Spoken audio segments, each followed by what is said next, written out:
El cielo ha estado intentando ponerse en contacto contigo. No es la primera vez, no es algo casual, no es como una notificación que permanece sin leer en una pantalla, esperando a que alguien la vea tarde o temprano. El cielo ha estado buscándote con una determinación que no se rinde, que no se cansa y que no se detiene hasta encontrar lo que busca.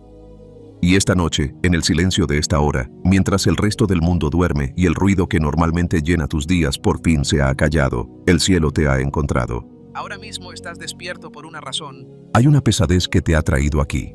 Quizá no puedas ponerle nombre.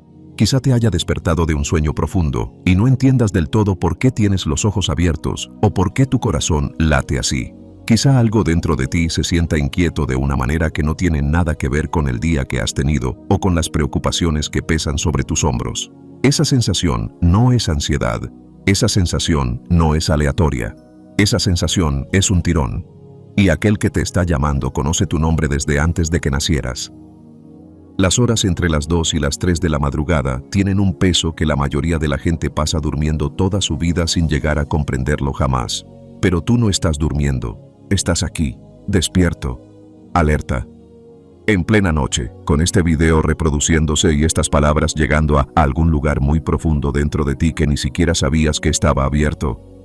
Esto no es una coincidencia, es una cita divina. Y lo que Dios quiere hacer en esta cita es lo más importante que jamás te ha ofrecido, más importante que cualquier bendición, cualquier avance, cualquier oración contestada. Quiere darte la salvación verdadera, la que cambia no solo tu mañana, sino tu eternidad.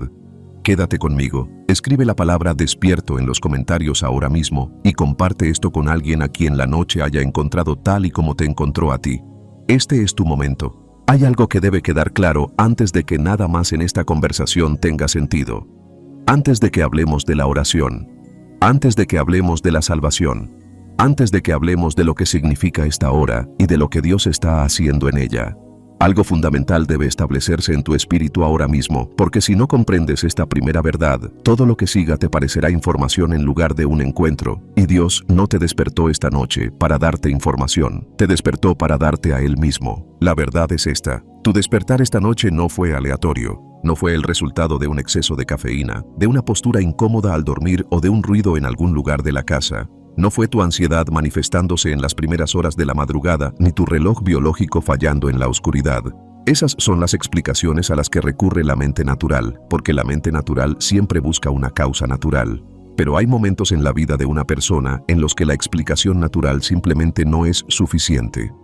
Cuando lo que está sucediendo es demasiado específico, demasiado oportuno, demasiado dirigido personalmente como para ser explicado por otra cosa que no sea un Dios que está activo, deliberado y urgentemente involucrado en los detalles de tu existencia. Este es uno de esos momentos. Las Escrituras no tratan la noche como un espacio vacío entre días. Nunca lo han hecho. Desde el principio, Dios ha actuado en la noche con una precisión y un propósito que las horas del día no siempre pueden acomodar. En Génesis, fue en la noche cuando Dios hizo un pacto con Abraham, pasando entre los pedazos del sacrificio como un incensario humeante y una antorcha ardiente mientras Abraham dormía. En el Éxodo, fue a medianoche cuando el Señor hirió a los primogénitos de Egipto y liberó a toda una nación de 400 años de esclavitud. En Primera de Samuel, fue durante la noche cuando Dios llamó al joven Samuel, no una vez, ni dos, sino 3 veces, hasta que el niño finalmente comprendió que la voz en la oscuridad no era la de su tutor terrenal, sino la del Dios vivo, que lo había elegido antes de que él entendiera lo que significaba ser elegido.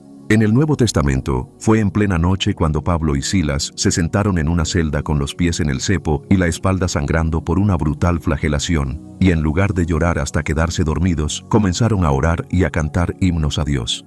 Y a medianoche, la tierra tembló, las puertas de la prisión se abrieron de par en par, y todas las cadenas de aquel edificio se desprendieron de todos los prisioneros que había dentro. No solo las suyas, las de todos. Porque cuando Dios actúa a medianoche, no lo hace a pequeña escala. Actúa con una amplitud y un poder que transforma no solo a la persona a la que vino a buscar, sino a todas las vidas cercanas a esa persona. Dios siempre ha utilizado la noche, siempre ha hablado en la oscuridad, siempre ha elegido las horas tranquilas para hacer lo que el ruido del día hace imposible. Y esta noche, te ha elegido a ti. Ahora necesito que te quedes con eso un momento, no intelectualmente, no como un concepto teológico para archivar en algún lugar. Necesito que dejes que eso cale en lo más profundo de ti. Dios te eligió esta noche, de entre todas las personas de la faz de la tierra que se fueron a dormir y permanecieron dormidas, de entre todas las almas que cerraron los ojos y no los volvieron a abrir hasta la mañana, de entre los miles de millones de seres humanos que no tenían ni idea de que algo sagrado estaba sucediendo en la oscuridad, Dios te escogió a ti. Se adentró en tu sueño, perturbó tu descanso y te trajo a este momento con una intención específica que lleva tu nombre escrito por todas partes.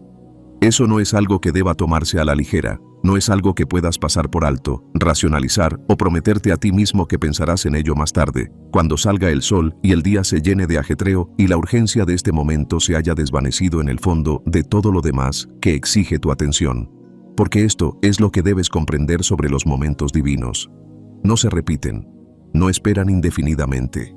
Llegan con un peso y una claridad que no se parecen a nada más y exigen una respuesta en el momento en que se presentan, no en un momento futuro más conveniente que tal vez nunca llegue. Hebreos, capítulo 3, versículo 15, lo dice claramente y lo dice con urgencia. Hoy, si oyes su voz, no endurezcas tu corazón. Hoy, no mañana, no el próximo domingo.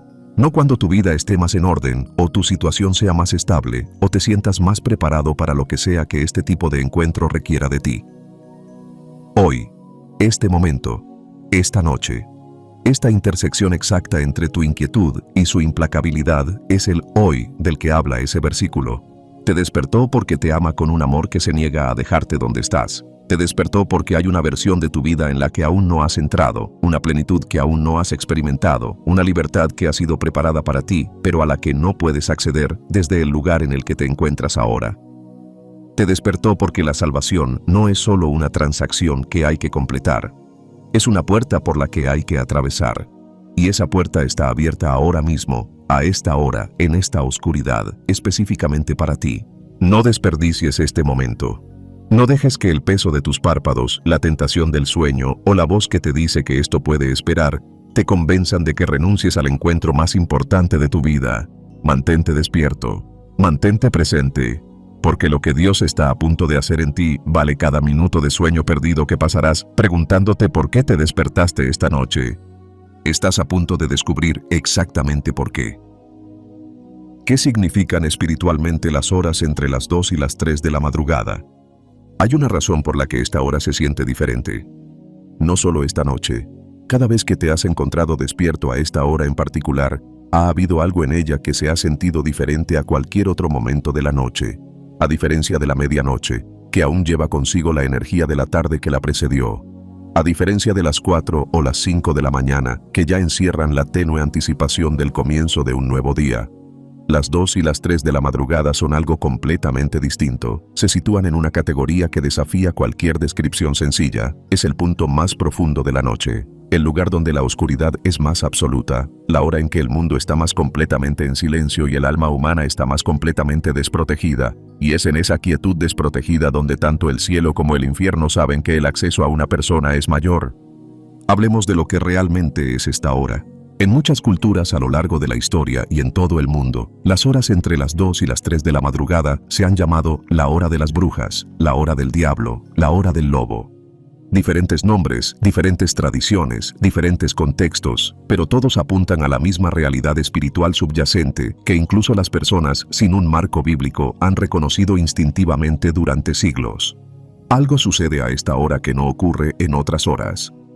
El velo entre el mundo natural y el mundo espiritual se adelgaza de tal manera que tanto el encuentro divino como la actividad demoníaca se vuelven más accesibles, más tangibles, se sienten más inmediatamente que en cualquier otro momento del ciclo de 24 horas. Ahora bien, antes de que esto suene alarmante, entiéndelo bien. El enemigo no inventó esta hora, no es suya, simplemente ha aprendido a explotar lo que Dios diseñó. Porque la verdad de las Escrituras es que esta hora siempre estuvo destinada a ser una hora sagrada, una hora de encuentro, una hora de oración, una hora de ese tipo de comunión profunda entre el alma humana y su Creador que el ruido y las distracciones de la luz del día hacen casi imposible de mantener. La iglesia primitiva lo entendió. Los padres y madres del desierto de los siglos 3 y 4 construyeron todo su ritmo espiritual en torno a lo que llamaban el oficio nocturno, la práctica de levantarse en las horas profundas de la noche específicamente para orar. No porque fueran masoquistas que disfrutaran de la privación del sueño, sino porque habían descubierto a través de la experiencia lo que las Escrituras ya habían declarado mediante la revelación, que Dios se mueve en la noche, que las horas profundas llevan consigo una frecuencia de presencia divina que recompensa a quienes están lo suficientemente despiertos para recibirla, que el alma, despojada de su actuación diurna, de su máscara social y de su presentación cuidadosamente gestionada ante el mundo, se vuelve, en la oscuridad y el silencio, lo suficientemente honesta como para que Dios pueda obrar en ella. El Salmo 134, versículo 1 dice: Alabad al Señor, todos vosotros siervos del Señor que ministráis de noche en la casa del Señor. Había sacerdotes en el templo de Israel cuya única tarea consistía en ministrar durante la noche. No el glamuroso ministerio diurno del sacrificio público, no el servicio visible y socialmente celebrado que las multitudes podían presenciar y afirmar, sino el ministerio oculto, poco glamuroso y fiel de la vigilia nocturna. Y Dios lo valoró lo suficiente como para incluirlo en su palabra. Lo valoró lo suficiente como para asignar a personas específicamente a ello. La noche no es un vacío en la economía de Dios, es una vigilia, y Él está siempre presente durante ella. Pero esto es lo que hace que las 2 o 3 de la madrugada sean especialmente significativas, más allá incluso de la sacralidad general de la oración nocturna. En la antigua tradición judía, la noche se dividía en 3 vigilias. La primera vigilia iba desde la puesta del sol hasta aproximadamente las 10 de la noche. La segunda vigilia iba desde las 10 de la noche hasta aproximadamente las 2 de la madrugada. Y la tercera vigilia, a veces llamada la vigilia de la madrugada, comenzaba a las 2 de la madrugada y duraba hasta el amanecer. La tercera vigilia se consideraba la más significativa espiritualmente de las 3. Era la vigilia en la que se creía que la presencia de Dios se movía con mayor intensidad. Era la vigilia en la que se consideraba que el enemigo actuaba con mayor intensidad en sus ataques contra las almas dormidas. Y era la vigilia en la que las oraciones de los santos se consideraban más poderosas, más penetrantes y más directamente conectadas con el trono de Dios. Esto no es superstición, es un marco que la propia Escritura respalda. En Éxodo, capítulo 14, fue durante la vigilia matutina, en esa tercera vigilia de la noche, cuando el Señor miró desde la columna de fuego y de nube al ejército egipcio que perseguía a Israel a través del mar abierto y lo sumió en la confusión. En Jueces, capítulo 7, fue al comienzo de la vigilia intermedia, justo en el límite entre la segunda y la tercera vigilia de la noche, cuando Gedeón y sus 300 hombres rodearon el campamento madianita, y Dios entregó a todo un ejército enemigo en manos de 300 hombres con antorchas y jarras de barro. Las vigilias nocturnas en las Escrituras no son un detalle de fondo, son el escenario en el que tuvieron lugar algunas de las intervenciones divinas más dramáticas de toda la historia de la humanidad.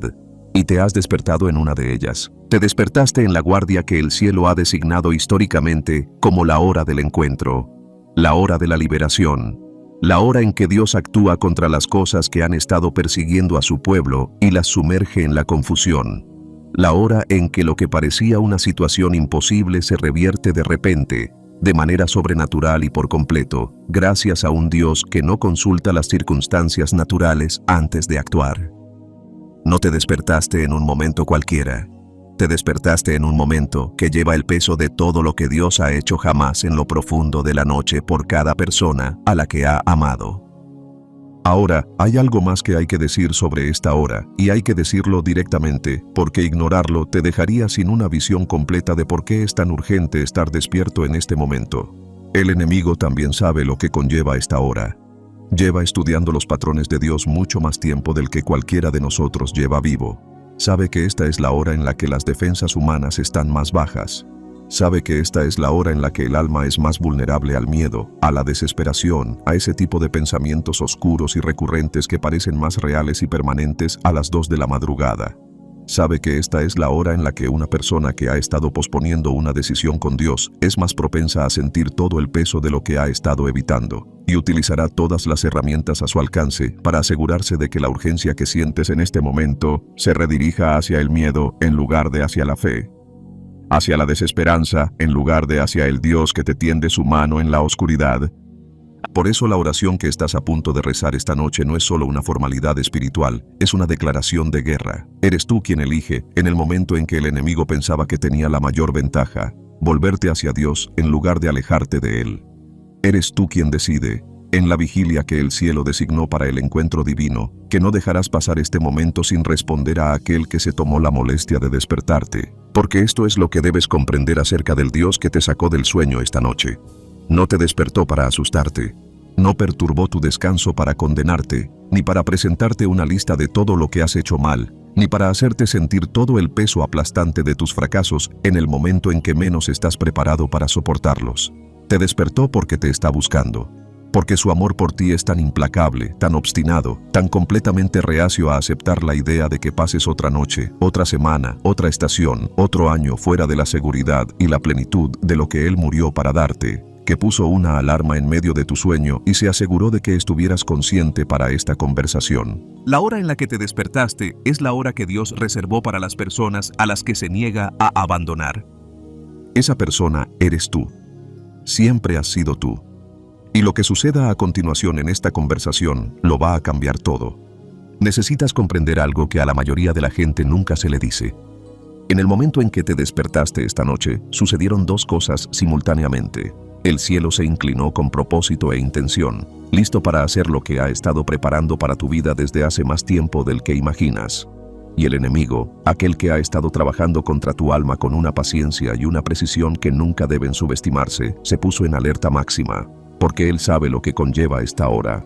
Sabe lo que es capaz de recibir un alma despierta a las 2 de la madrugada, de repente inquieta, de repente agitada, de repente abierta de formas en las que no lo está durante el día. Y todo lo que tiene a su disposición, cada herramienta, cada estrategia, cada susurro, cada distracción, se ha desplegado esta noche con un único objetivo: asegurarse de que no termines este video, asegurarse de que no recites esta oración, asegurarse de que, sea lo que Dios te haya despertado para recibir esta noche, te vuelvas a dormir sin ello. No dejes que gane, no te digo esto para asustarte. El miedo es, de hecho, una de sus principales armas en este momento, y me niego a dársela. Te lo digo para armarte, porque no puedes librar una batalla si no sabes que estás en ella. Y la realidad de tu situación esta noche es que no eres simplemente una persona cansada que se despertó por casualidad en mitad de la noche y se topó con un video cristiano. Eres un alma situada en una encrucijada que tiene consecuencias eternas, en un momento al que tanto el cielo como el infierno prestan mucha atención, y el bando que obtenga tu respuesta esta noche se llevará mucho más que tus próximas horas de sueño. Las Escrituras no nos dejan en la ignorancia sobre la naturaleza del enemigo. Primera de Pedro, capítulo 5, versículo 8, lo describe claramente y sin suavizar el lenguaje. Vuestro adversario, el diablo, ronda como león rugiente, buscando a quien devorar, no a alguien a quien molestar, no a alguien a quien desanimar levemente, a alguien a quien devorar. El lenguaje es deliberado. Su objetivo es comunicar la gravedad de un adversario espiritual que no trata tu alma a la ligera, que no aborda la cuestión de tu destino eterno con indiferencia, y que ha estado trabajando en contra del momento en el que te encuentras ahora mismo con una determinación centrada e implacable que la mayoría de la gente nunca se toma en serio hasta que es casi demasiado tarde. Casi. Porque todavía estás aquí, todavía despierto, todavía leyendo estas palabras. Ahora hablemos específicamente de lo que hace el enemigo en esta hora, porque comprender sus tácticas no es curiosidad morbosa, es inteligencia espiritual. Y la inteligencia espiritual es lo que separa a la persona que sale de este momento transformada de la persona que sale de él habiendo oído todo, pero sin haber cambiado nada. Lo primero que hace el enemigo entre las 2 y las 3 de la madrugada es fabricar miedo. No el temor sano a Dios que las Escrituras describen como el principio de la sabiduría, sino el miedo paralizante, asfixiante e irracional que se envuelve alrededor de tu pecho en la oscuridad y te dice que todo es peor de lo que realmente es, que tu situación es más permanente de lo que es, que la distancia entre donde estás y donde está Dios es mayor de lo que cualquier oración podría salvar. Él sabe que el miedo es más potente en la oscuridad. Sabe que los pensamientos que dan vueltas en tu mente a las 2 de la madrugada parecen más reales, más definitivos, más ineludibles de lo que esos mismos pensamientos parecerían en medio de una tarde soleada. Y él explota esa vulnerabilidad con precisión quirúrgica. Si alguna vez te has despertado a esa hora con el corazón acelerado por algo que no acabas de poder nombrar, con una sensación de pavor que no tiene un objeto específico pero que se siente completamente abrumadora, con el peso de cada arrepentimiento, cada fracaso y cada pregunta sin respuesta presionándote a la vez. ¿Has sentido esta táctica en acción? Eso no es solo ansiedad, es un ataque espiritual contra tu paz, contra tu claridad, contra tu disposición a abrir tu corazón al Dios que te está tendiendo la mano en ese preciso momento. La segunda táctica que el enemigo despliega a esta hora es la distracción. Y esta es más sutil, lo que la hace más peligrosa. No siempre se presenta como miedo. A veces se presenta como un pensamiento repentino y apremiante sobre algo que no tiene nada que ver con Dios. Una preocupación por el trabajo, un conflicto en una relación, una lista mental de tareas pendientes que, inexplicablemente, se siente urgente a las 2 de la madrugada, cuando no hay absolutamente nada que puedas hacer al respecto hasta que salga el sol. El enemigo no tiene reparos en utilizar lo mundano, no es demasiado orgulloso para recurrir a lo trivial. Utilizará cualquier cosa, cualquier pensamiento, cualquier preocupación, cualquier laberinto mental que consiga desviar tu atención del encuentro que Dios está tratando de tener contigo esta noche. Por eso Jesús, en la parábola del sembrador recogida en el capítulo 13 de Mateo, identificó específicamente las preocupaciones de esta vida como una de las principales cosas que ahogan la palabra y la hacen infructuosa. No una rebelión dramática, no un rechazo consciente de Dios, solo preocupaciones. Las preocupaciones ordinarias, cotidianas y completamente comprensibles de una persona que intenta navegar por una vida complicada. El enemigo no siempre necesita sacar a relucir sus armas más dramáticas. A veces las mundanas son más que suficientes. La tercera táctica, y quizás la más insidiosa de todas, es el susurro de la indignidad. Esta es particularmente eficaz en las horas profundas de la noche porque llega disfrazada de honestidad. Suena a autoconciencia. Suena como si por fin fueras realista sobre quién eres y lo que has hecho, y si un Dios con alguna integridad moral podría seguir queriendo tener algo que ver contigo después de todo. Suena como la voz de la razón cuando en realidad es la voz del acusador. El capítulo 12, versículo 10 del Apocalipsis llama al enemigo el acusador de los hermanos y hermanas, aquel que los acusa ante Dios día y noche. Día y noche. No trabaja por turnos, no ficha al salir. Y a las 2 de la madrugada, cuando tus defensas están bajas y tu corazón está abierto, y los recuerdos de cada cosa mala que has hecho se sienten más vívidos y condenatorios, sus acusaciones caen con un peso que parece imposible de rebatir. Estás demasiado perdido. Ya has rezado esta oración antes y nada cambió. Dios ha sido paciente contigo el tiempo suficiente y esa paciencia se ha agotado. Sabes lo que has hecho. Sabes quién has sido. Sabes las cosas a las que has vuelto después de prometer que no lo harías. ¿Por qué esta noche iba a ser diferente? ¿Por qué te querría Él ahora? Son mentiras. Todas y cada una de ellas. Pero están revestidas del lenguaje de la verdad y se te presentan en el momento en que menos preparado estás para reconocer el disfraz.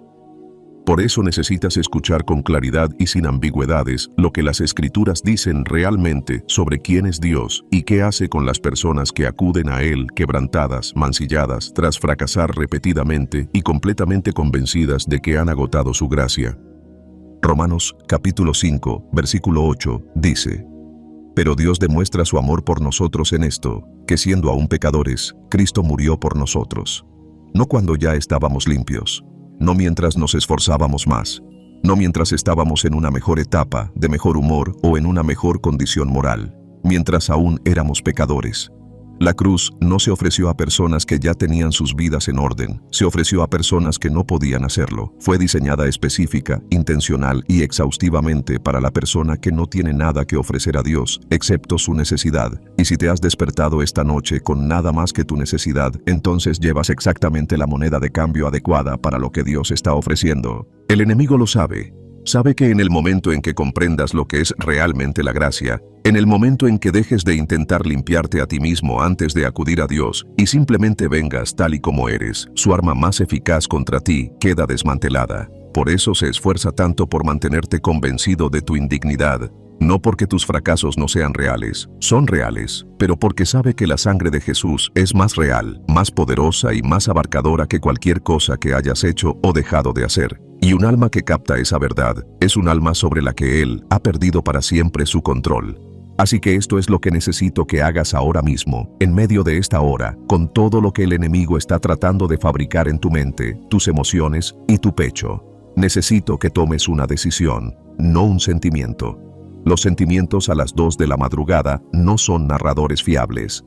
Una decisión, una elección deliberada, consciente y voluntaria de permanecer en este momento, de permanecer en este video, de permanecer despierto para recibir lo que Dios te ha sacado específicamente del sueño para que recibas, independientemente de lo que diga el miedo, independientemente de lo que ofrezca la distracción, independientemente de lo fuerte que se vuelva la voz de la indignidad en los próximos minutos. Porque el volumen del enemigo no es una medida de su poder, es una medida de su desesperación. Y un enemigo desesperado es aquel que sabe que está a punto de perder. Te ha despertado esta noche y el cielo está a punto de mostrarte exactamente por qué. No estás solo en la oscuridad. Si alguna vez has sentido que la oscuridad de tu situación era algo exclusivo de ti, como si nadie en la historia de la fe se hubiera encontrado exactamente donde tú estás esta noche, en plena noche, inseguro, buscando, cargando con el peso de una vida que no ha salido como esperabas y con un alma que sabe que necesita algo que aún no ha recibido plenamente, entonces esta parte de nuestra conversación es específicamente para ti, porque no eres la primera persona a la que Dios ha encontrado en la oscuridad, ni mucho menos. El relato bíblico está repleto, de principio a fin, de historias de hombres y mujeres que se encontraron con Dios no en las cimas de las montañas bajo la luz resplandeciente del mediodía, ni en cómodos santuarios rodeados de comunidad, música y el cálido refuerzo de la fe colectiva, sino en la oscuridad, en la noche. En las horas privadas, sin testigos, sin glamour, cuando todo el andamiaje externo que normalmente mantiene a una persona en pie se había desmoronado o había sido deliberadamente despojado por un Dios que necesitaba llegar a la persona real que se escondía debajo de todo eso. Dios siempre ha realizado su obra más íntima, más transformadora y de mayor significado eterno en la oscuridad. Y comprender ese patrón va a tener un efecto poderoso en ti esta noche. Te hará sentir menos solo y te hará estar más dispuesto a recibir lo que Dios te está ofreciendo en este momento. Comenzamos con Jacob. En el capítulo 32 del Génesis, encontramos a un hombre que ha pasado toda su vida huyendo. Huyendo de su hermano Esaú tras robarle su primogenitura y su bendición. Huyendo de su suegro Labán tras años de una historia complicada y dolorosa. Huyendo de las consecuencias y los enfrentamientos y de todo el peso de una vida construida sobre el engaño. Y la noche antes de enfrentarse al hermano al que hizo daño, el hermano que cabalga hacia él con 400 hombres y todas las razones del mundo para quererlo muerto, Jacob se encuentra completamente solo a orillas de un río llamado Yabok. Todos los demás han cruzado, sus esposas, sus hijos, sus siervos, su ganado, todo está al otro lado. Y Jacob está solo en la oscuridad con nada más que su miedo, su historia y el estado sin resolver de su alma. Y entonces llega alguien. Las escrituras nos dicen en Génesis 32:24 que un hombre luchó con él hasta el amanecer. Así, sin más, sin previo aviso, sin advertencia, sin una larga introducción. En el momento más profundo, oscuro y aislado de la vida de Jacob, Dios se presentó y lo involucró en el encuentro más íntimo y físicamente exigente registrado en todo el Antiguo Testamento. Lucharon durante toda la noche. No fue una discusión teológica cortés, no fue una visión reconfortante acompañada de palabras tranquilizadoras. Fue una lucha completa, agotadora, que duró toda la noche, entre un hombre quebrantado y asustado y el Dios que se negó a dejarlo pasar otro día sin la bendición que sus estrategias manipuladoras y de autosuficiencia nunca habían podido asegurarle. Y cuando llegó la mañana, Jacob cojearía por el resto de su vida, pero también estaba transformado. Tenía un nuevo nombre, Israel, aquel que lucha con Dios y vence. La oscuridad no lo destruyó. La oscuridad lo llevó a la versión más auténtica de sí mismo que jamás había habitado. Dios se encontró con él en su momento más aislado, más asustado y más expuesto, y no se fue hasta que la obra estuvo terminada. Luego está Nicodemo, del que se habla en el capítulo 3 de Juan. Un fariseo, un gobernante de los judíos. Un hombre de considerables logros religiosos y posición social que tenía todo lo que una persona de su cultura podía desear en términos de respetabilidad externa y credenciales teológicas. Y sin embargo, acudió a Jesús por la noche. Deliberadamente. Específicamente. Al amparo de la oscuridad, lejos de las miradas de sus colegas y su comunidad, porque había algo dentro de él que todos sus logros religiosos nunca habían podido satisfacer, y necesitaba encontrarlo sin que nadie lo viera buscarlo. Jesús no lo rechazó por haber venido de noche. Jesús no le sermoneó sobre lo apropiado de la hora, ni le sugirió que volviera durante el horario habitual de visitas. Jesús se encontró con él exactamente donde estaba, a la hora que él eligió, con todo el peso de la conversación más importante del Evangelio de Juan. Fue en esa conversación nocturna con Nicodemo, cuando Jesús pronunció las palabras que han llevado a más almas a la salvación que quizás cualquier otra frase de toda la Escritura. Porque tanto amó Dios al mundo, que dio a su Hijo unigénito, para que todo aquel que cree en Él no perezca, sino que tenga vida eterna.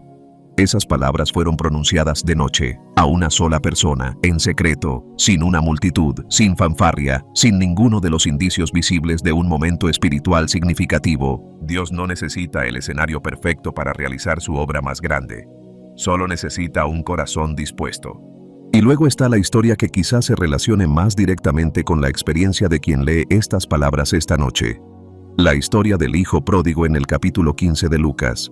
Un joven que tomó todo lo que su padre le ofreció y lo gastó, que se fue a un país lejano y se construyó una vida tan lejos de casa que el hogar empezó a parecerle un recuerdo más que una posibilidad, que se encontró en el punto más bajo de su existencia, sentado en una posilga en tierra extranjera, tan hambriento que quería comer la comida que daba a los animales, preguntándose cómo todo había salido tan mal. Y en esa oscuridad, en esa degradación, en ese lugar que representaba la consecuencia total de cada decisión equivocada que había tomado, la Escritura dice algo silenciosamente extraordinario. En Lucas, capítulo 15, versículo 17 dice: vino en sí, en la oscuridad, en el caos, en el fondo del pozo de su historia. Hubo un momento de claridad que solo podía provenir de Dios, un momento en el que el ruido de sus malas decisiones finalmente se acalló lo suficiente como para que la verdad de quién era y de quién era pudiera volver a escucharse. Y se levantó. No se arregló primero. Se levantó tal y como estaba y empezó a caminar hacia casa. Y antes incluso de llegar, antes de que hubiera terminado su discurso preparado de arrepentimiento, antes de que hubiera dicho una sola palabra de explicación o disculpa, su padre lo vio venir desde lejos, corrió hacia él, lo abrazó y lo besó. El padre no esperó a que el hijo se recompusiera. El padre corrió hacia el desastre. Ese es el Dios que te ha despertado esta noche. No el Dios que espera a que seas digno. No el Dios que lleva la cuenta de cada vez que has fallado, te has alejado o has prometido algo y no lo has cumplido. El Dios que te vio venir desde lejos y ya está corriendo hacia ti en este momento, en esta oscuridad, en esta hora, con los brazos abiertos y el corazón lleno, y sin nada en su postura que se parezca a la decepción. Corrió hacia el hijo pródigo a la luz del día. Luchó con Jacob durante toda la noche, se sentó con Nicodemo en las horas secretas, ha estado encontrándose con personas en la oscuridad desde el principio de los tiempos, y esta noche se está encontrando contigo. Formas parte de una larga y sagrada línea de personas que encontraron a Dios no en su mejor momento, sino en el más desesperado. No cuando todo iba bien, sino cuando todo se había desmoronado. No en la luz, sino en la oscuridad. Y cada uno de ellos descubrió lo mismo al otro lado de su encuentro nocturno, que valía la pena encontrar a Dios, que valía la pena permanecer despierto en la oscuridad, que el momento en que dejaron de huir y se volvieron hacia Él fue el momento en que todo comenzó a cambiar. Tu momento es ahora mismo. ¿Qué es realmente la salvación? Más allá de la oración del pecador. Antes de rezar esta oración esta noche, debes comprender en qué te estás metiendo realmente. No porque la oración requiera una teología perfecta para ser válida, no es así. Dios nunca ha rechazado ni una sola vez a un alma que acudiera a Él en auténtica desesperación simplemente porque esa alma careciera de un marco doctrinal completo. El ladrón en la cruz junto a Jesús no tenía formación teológica, ni pertenecía a ninguna iglesia, ni tenía un historial de servicio fiel, ni un historial de disciplina espiritual. Tenía un último aliento y un grito desesperado, y Jesús le dijo aquel día que estaría con él en el paraíso. La oración no requiere que lo tengas todo resuelto, requiere que lo digas en serio. Pero he aquí por qué comprender qué es realmente la salvación es tan importante para ti esta noche. Porque demasiadas personas han dicho una versión de esta oración antes. Demasiadas personas sentadas donde tú estás sentado ahora mismo han repetido en algún momento anterior de sus vidas palabras que les fueron entregadas, marcaron la casilla que esas palabras representaban y luego se alejaron de la experiencia sin haber cambiado en lo fundamental.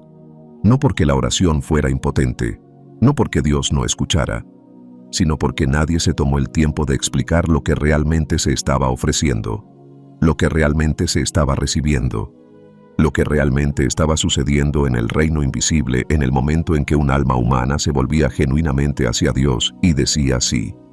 Y así, pronunciaron las palabras sin comprender su peso, y su peso es extraordinario. La salvación, en su pleno significado bíblico, no es una transacción, no es una formalidad religiosa, no es el equivalente espiritual de firmar un formulario y archivarlo en algún lugar para que, cuando mueras, haya documentación registrada que te permita pasar por un control celestial. No se trata principalmente de lo que ocurre después de morir, aunque lo que ocurre después de morir se ve sin duda y profundamente afectado por ello. La salvación, en todo el sentido que le da la Escritura cuando utiliza esa palabra, es el rescate integral, la restauración y la reconexión de un alma humana con el Dios para el que fue creada, para conocerlo, amarlo y vivir en una relación inquebrantable con Él para siempre. La palabra griega que se traduce más comúnmente como salvación en el Nuevo Testamento es soteria. Y soteria tiene una amplitud de significado que la palabra inglesa salvation, salvación, apenas logra abarcar por completo. Significa rescate del peligro, significa sanación, significa plenitud, significa preservación, significa liberación del poder de un enemigo. No es una palabra limitada, no es una palabra que describa una sola cosa, que ocurre en una sola dimensión de la existencia de una persona. Es una palabra que describe la totalidad de lo que Dios hace cuando interviene en una vida humana y la reclama como propia. Cuando Jesús se levantó en la sinagoga de Nazaret al comienzo de su ministerio, tal y como se relata en el capítulo 4 de Lucas, y leyó del rollo de Isaías, no estaba describiendo un rescate limitado o parcial. Dijo: «El Espíritu del Señor está sobre mí, porque me ha ungido para anunciar buenas nuevas a los pobres, me ha enviado a proclamar libertad a los cautivos y vista a los ciegos, a poner en libertad a los oprimidos, a proclamar el año de la gracia del Señor». Ese es el alcance de lo que vino a hacer. Libertad para los cautivos, vista para los ciegos, liberación para los oprimidos. El año de gracia del Señor, que en la tradición judía del jubileo significaba la cancelación de todas las deudas, la liberación de todos los esclavos y la restauración de todo lo que se había perdido. Eso es la salvación. Ese es el panorama completo de lo que se te ofrece esta noche. Así que seamos específicos sobre lo que eso significa para ti personalmente. Sentado donde estás sentado, cargando con lo que estás cargando, en este momento. La salvación significa que la culpa de todo lo que has hecho mal no solo se pasa por alto o se suspende temporalmente, se elimina, por completo, de forma permanente, irrevocablemente. El Salmo 103, versículo 12, dice que tan lejos como está el oriente del occidente, así alejó Él de nosotros nuestras transgresiones. El oriente y el occidente nunca se encuentran. No son direcciones que converjan en ningún punto de ningún mapa ni de ningún globo terráqueo.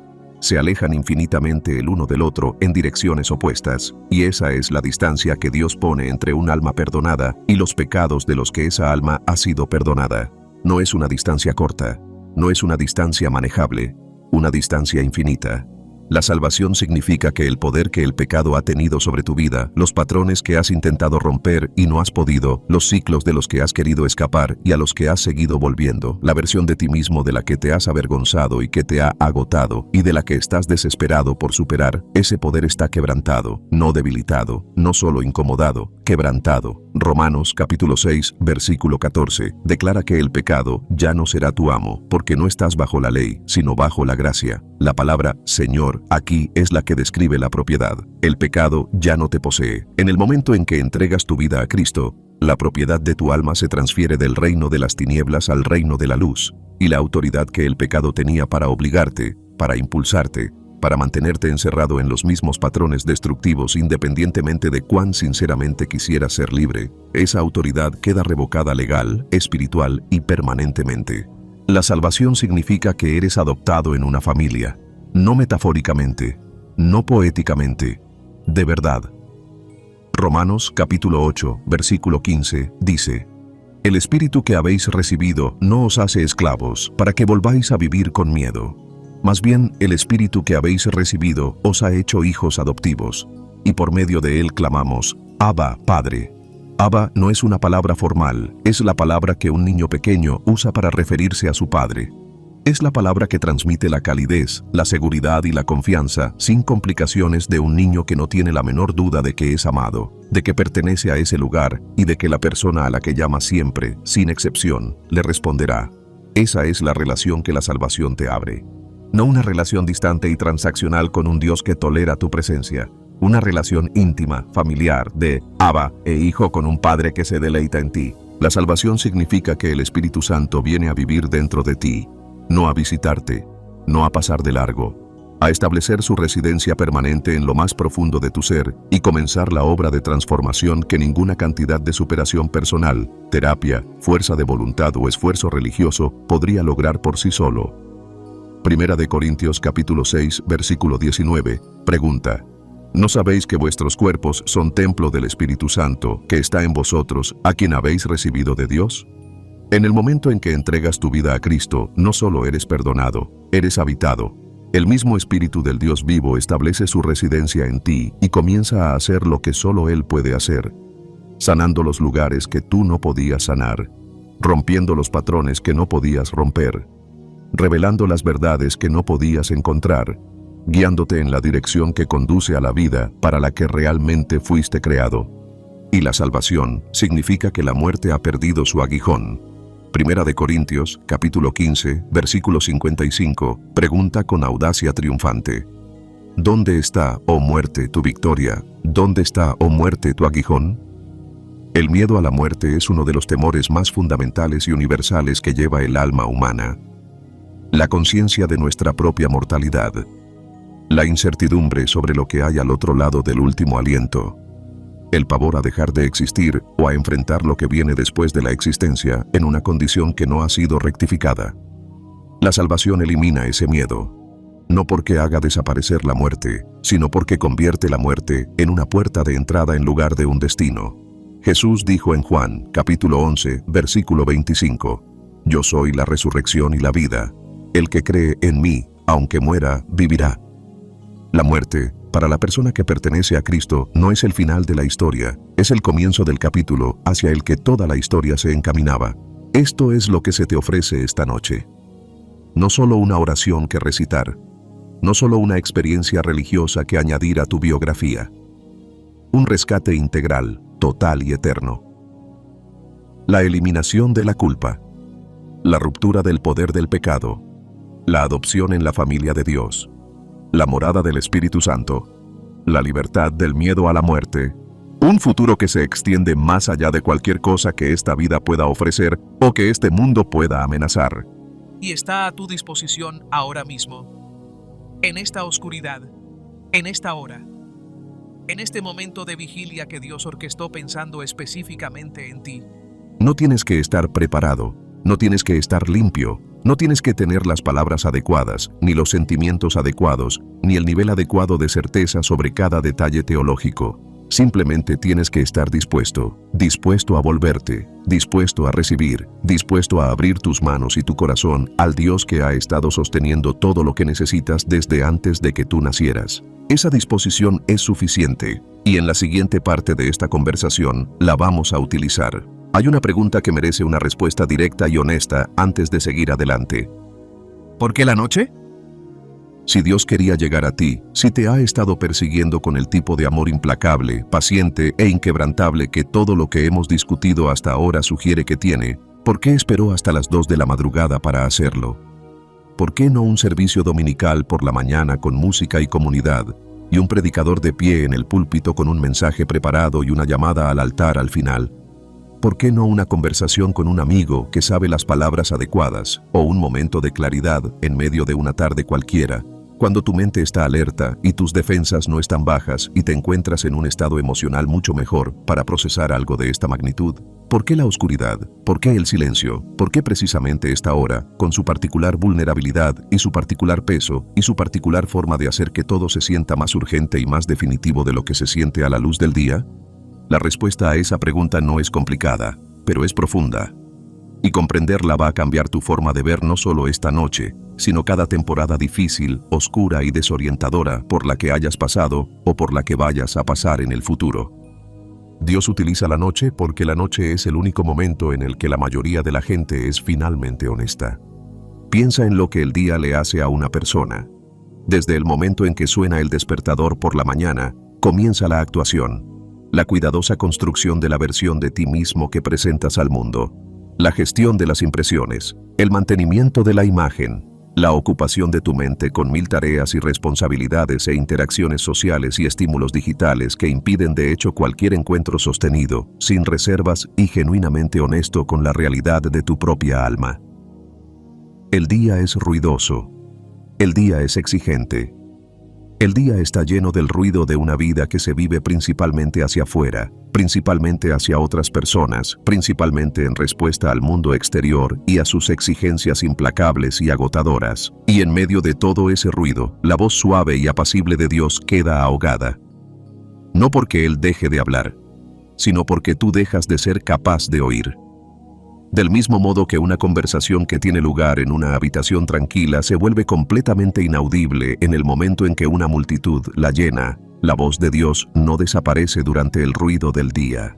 Simplemente se vuelve inaccesible para un alma que está demasiado ocupada con todo lo demás como para crear la quietud necesaria para recibirla.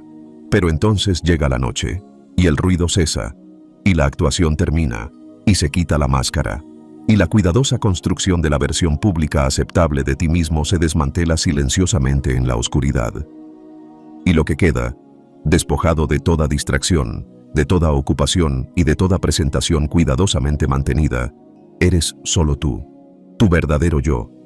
El tú sin editar, sin filtrar, sin actuar, que solo Dios y las partes más profundas de tu propia conciencia llegan a ver. Y es a ese tú, el honesto, el vulnerable, el que se ha estado escondiendo tras el ajetreo del día durante semanas, meses o años, al que Dios es más capaz de llegar. El Salmo 62, versículo 8 dice: Derramad ante Él vuestros corazones, porque Dios es nuestro refugio. Derramad vuestros corazones. No los corazones de los domingos por la mañana, no los corazones de las redes sociales, no los corazones que mostráis al mundo con sus momentos espirituales cuidadosamente seleccionados y sus luchas estratégicamente omitidas. Vuestros corazones reales, los que están cansados, los que están quebrantados, los que han estado cargando con cosas que nunca fueron diseñados para llevar solos. Y la noche es el lugar donde ese derramamiento se hace posible de una manera que el día rara vez permite. Por eso Dios utiliza específicamente la noche para llamar a los no salvos. Porque la persona no salva que no tiene interés en Dios durante las horas del día, la persona que llena sus días con tanta actividad, ruido y distracciones como para ignorar con éxito el tirón persistente y paciente de un Dios que ha estado tendiéndole la mano, esa persona se vuelve, en la quietud de la noche, de repente e inevitablemente consciente de algo que no puede nombrar pero de lo que no puede escapar. Un hambre. Un vacío. Una sensación de que todo aquello en torno a lo cual han construido su vida, todo lo que han estado utilizando para llenar el espacio donde Dios debía estar, es insuficiente de una manera que, a las 2 de la madrugada, hace imposible fingir lo contrario. Y Dios se encuentra con ellos allí, en esa insuficiencia, en ese lugar vacío, en ese momento de honestidad ineludible sobre el estado de su alma y el rumbo de su vida y la distancia entre donde están y donde algo en lo más profundo de su ser siempre ha sabido que estaban destinados a estar. Pero hay otra categoría de personas a las que Dios alcanza en la noche, y esta categoría puede describirte con mayor precisión que la primera: los que se han alejado de la fe, aquellos que una vez conocieron a Dios. El que tuvo un encuentro real, una experiencia genuina, una etapa de fe que no fue una actuación, sino una relación viva y auténtica con el Dios vivo. Y luego, en algún momento del camino, lentamente, casi imperceptiblemente, como un barco que se desvía del rumbo tan gradualmente que ningún momento concreto marca la desviación, la distancia creció, la vida de oración se diluyó, el hambre se desvaneció, la palabra pasó de ser una voz a ser un libro. Y un día, sin ningún momento dramático de rechazo consciente, te encontraste viviendo una vida en la que Dios estaba en algún lugar del fondo, pero no en el centro. Una vida que conservaba el vocabulario de la fe, pero había perdido su realidad.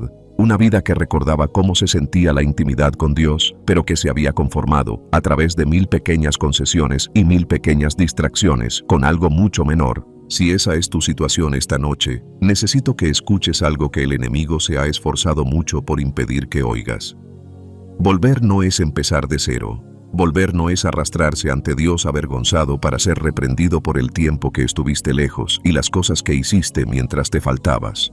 Volver es el hijo pródigo corriendo hacia un padre que ya está corriendo hacia él. Es la oveja perdida encontrada por un pastor que dejó a las 99 para venir a buscarte específicamente a ti. Es la moneda perdida que recupera a alguien que registró toda la casa y se negó a dejar de buscar hasta que lo que era precioso para ella volviera a sus manos. Jesús contó esas 3 parábolas en el capítulo 15 de Lucas como respuesta directa a los líderes religiosos que se quejaban de que él acogía a los pecadores y comía con ellos. Contó esas parábolas para dejar claro un punto con absoluta y inequívoca claridad, que el cielo no responde al regreso de un alma perdida con decepción, renuencia o un largo recuento de ofensas. El cielo responde con una fiesta. Lucas, capítulo 15, versículo 7, registra a Jesús diciendo: «Os digo que así habrá más alegría en el cielo por un pecador que se arrepiente que por 99 justos que no necesitan arrepentirse». Más alegría, no igual alegría. No una aceptación a regañadientes seguida de un periodo de prueba. Más alegría. El regreso de un alma perdida produce una celebración en el cielo que supera el gozo por todos los que nunca se alejaron. Ese es el Dios al que estás regresando esta noche. Ese es el Dios que te despertó. Y hay algo más que hay que decir específicamente a la persona que se ha apartado, a la persona que siente la vergüenza particular de haber sabido lo que era mejor y, aún así, haber elegido otra cosa. La vergüenza de haber probado y visto que el Señor es bueno, como lo describe el Salmo 34, versículo 8, y luego alejarse de esa bondad hacia cosas que, en última instancia, te dejaron más vacío de lo que estabas antes. Esa vergüenza es real. El dolor que causa es real. La sensación de haber desperdiciado algo precioso es real. Pero la vergüenza, por muy real que se sienta, no es la voz de Dios.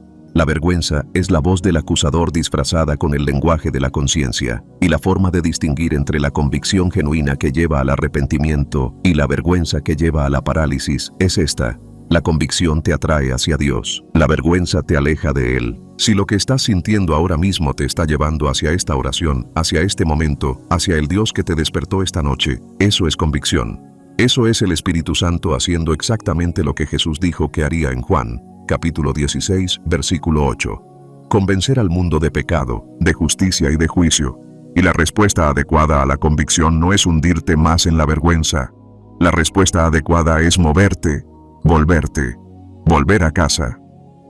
La noche en que Dios decidió llamarte no es una coincidencia.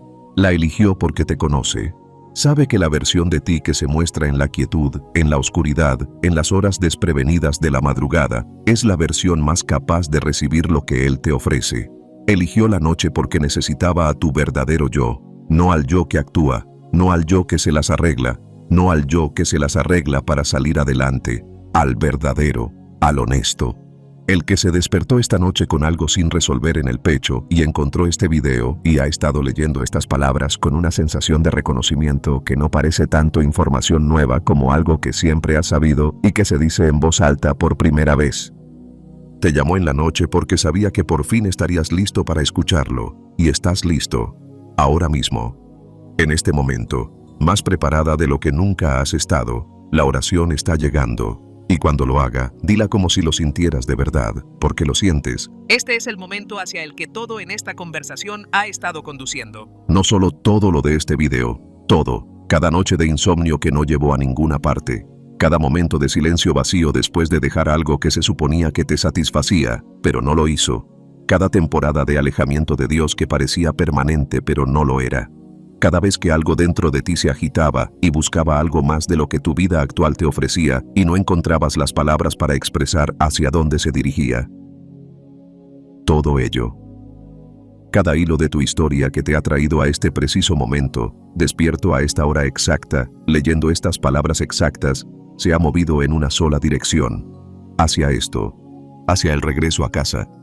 Pero antes de rezar, hay algo que debes comprender con claridad y sin ninguna confusión. Porque esta oración no es magia, no es una fórmula, no es una combinación de palabras específicas que, Cuando se ordenan en la secuencia correcta y se pronuncian con suficiente intensidad emocional, producen automáticamente una transacción espiritual independientemente del estado del corazón que hay detrás de ellas. Las palabras importan mucho menos que lo que hay debajo de ellas, y lo que debe haber debajo de ellas, para que esta oración sea el encuentro genuino, transformador de la vida y de la eternidad que Dios diseñó que fuera, son 3 cosas: arrepentimiento, fe, entrega. El arrepentimiento no es simplemente sentir pena. Sentir pena es una emoción. El arrepentimiento es una decisión. La palabra griega utilizada en el Nuevo Testamento para el arrepentimiento es metanoia, que literalmente significa un cambio de mentalidad, un giro, un cambio completo de dirección. No solo arrepentimiento por donde has estado, sino una decisión genuina y voluntaria de dejar de caminar en esa dirección y empezar a caminar en una nueva. Hechos, capítulo 3, versículo 19, dice: Arrepentíos pues, y volveos a Dios, para que sean borrados vuestros pecados. Volveos a Dios. El giro es lo importante. El remordimiento emocional puede acompañarlo, y a menudo lo hace, pero el giro es lo que realmente es el arrepentimiento. Y ese giro es lo que estás haciendo esta noche. No solo estás sintiendo pena por la distancia entre donde estás y donde está Dios. Estás decidiendo en este mismo momento acortarla. La fe no es certeza. Es importante entender esto porque muchas personas se abstienen de esta oración porque sienten que no tienen suficiente fe, porque aún tienen dudas, porque no pueden afirmar con total seguridad intelectual que cada parte de lo que están a punto de afirmar es verdad más allá de toda duda posible. Pero eso no es lo que la fe requiere.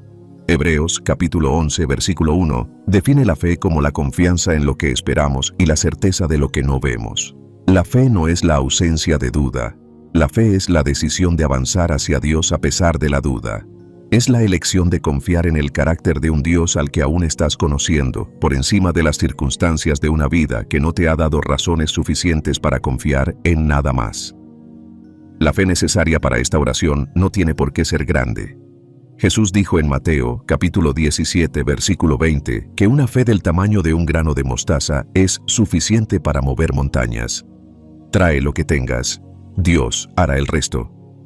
La rendición es quizás la más importante de las 3 y la que la mayoría de la gente subestima. Porque rendirse significa que esta oración no es simplemente un añadido a tu vida actual. No se trata de invitar a Dios a sentarse a la mesa de una vida que, en el fondo, sigues dirigiendo tú mismo. Rendirse significa que el volante cambia de manos. Significa que no solo le estás pidiendo a Dios que perdone tu pasado, le estás pidiendo que guíe tu futuro. Romanos, capítulo 10, versículo 9, dice: Si confiesas con tu boca que Jesús es el Señor y crees en tu corazón que Dios lo resucitó de entre los muertos, serás salvo. Señor. Esa palabra conlleva todo el peso de la propiedad, de la autoridad, de la dirección última. Decir que Jesús es el Señor no es una afirmación teológica que deba aceptarse intelectualmente, es una transferencia de autoridad que debe llevarse a cabo en la práctica. Y esa transferencia comienza esta noche, con esta oración, y continúa en cada decisión y en cada día que le siga. Una vez entendidas estas 3 cosas, con arrepentimiento en tu corazón, fe en tu espíritu y la rendición como tu postura genuina, reza estas palabras ahora, no como una recitación, como una conversación, como lo más honesto que jamás hayas dicho en voz alta o en la quietud de tu propia alma. Ponle sentido a cada palabra. Padre, vengo a ti ahora mismo tal y como soy, sin fingir, sin aparentar, sin actuar.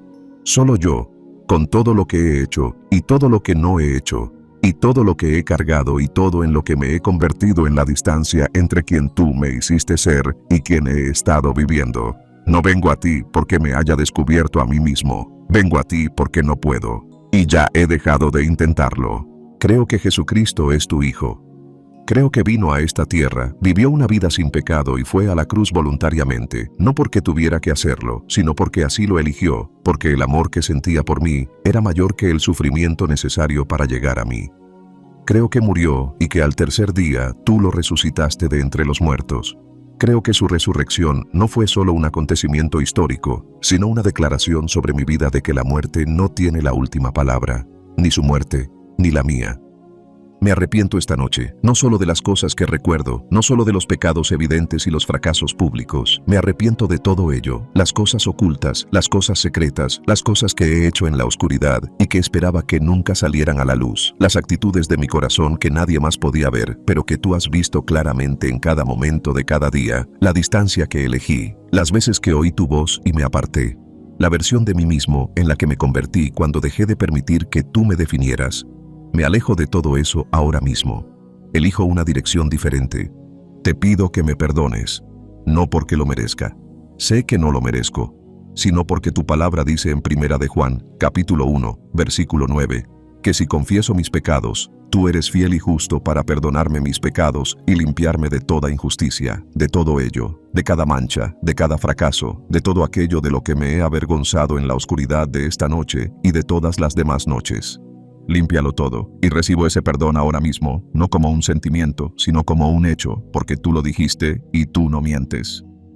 Confieso con mi boca que Jesucristo es el Señor, no solo mi Salvador, mi Señor, aquel que dirige mis pasos, aquel cuya voz seguiré, aquel a quien entrego no solo mi pasado, sino mi presente y mi futuro, y cada parte de mi vida que te he estado ocultando. Tómalo todo, de todos modos, nunca fue mío para quedármelo. Ven y vive en mí. Espíritu Santo, llena cada lugar vacío, sana cada lugar quebrantado, reconstruye cada lugar derruido. No quiero solo ser perdonado y permanecer sin cambiar, quiero ser transformado, quiero ser renovado. No la vieja versión de mí mismo con un certificado espiritual adjunto, algo genuinamente, fundamentalmente y permanentemente nuevo.